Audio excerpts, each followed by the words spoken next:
Sigma is a phantom-powered ribbon microphone, which we launched to the market in 2006. Design of the Sigma was inspired by the old microphones from the Art Deco period, the 20s and the 30s. During that period, the microphones themselves were almost pieces of art, very large in size and design, mainly due to the fact that it was impossible to miniaturize the magnets and the electronics involved, especially the transformer, which was often the biggest part of the microphone. The fact that the ribbon mic is naturally a bidirectional figure of 8 enabled me to experiment with the design to make it something more different, in this case a more rectangular shape compared to the regular cylinders we're used to seeing in today's world. Sigma was one of the first phantom-powered ribbon mics on the market, and uncommonly it uses an internal preamplifier to boost the signal to useful levels.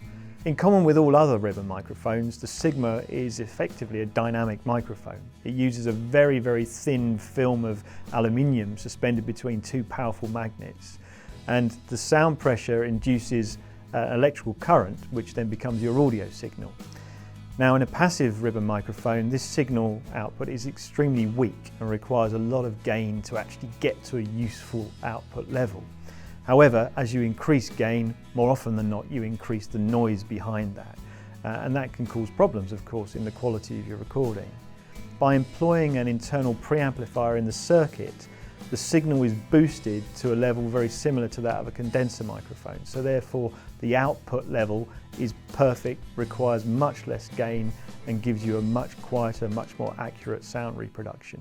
In common with all ribbon microphones, Sigma's frequency response has a natural roll-off at the high frequencies, starting around 7 kilohertz. I like to describe it as a more intimate sound because it doesn't pick up and reproduce a lot of the ambience in the room. So if you imagine putting this together with something like a brass woodwind instrument, maybe a saxophone for example, the response is so accurate to the tone of the instrument itself that it enables you to do your own post-processing, maybe add reverbs, but without the need to jump all over EQ or worry about dealing with room ambience that you don't want there. The tonality also lends itself very nicely to vocals and spoken word. It takes a little time for the ears to get used to not hearing those ambient sounds within the room, but once again, because it picks up all of the fundamental frequencies of the vocal, plus some overtones and undertones, it gives a very, very nice vintage tone to the reproduction. Sigma's frequency response also lends it very well to drum overheads. It gives you a very nice brassy tone to the cymbals compared to when you might use a condenser microphone, for example. It also works beautifully with guitar amplifiers.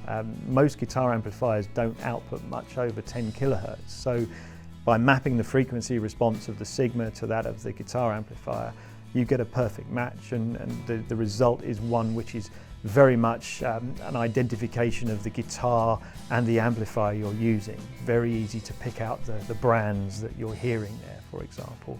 And also lends itself very well to EQ. So if you want to edit that tone afterwards, you can do without fear of messing around with harmonics.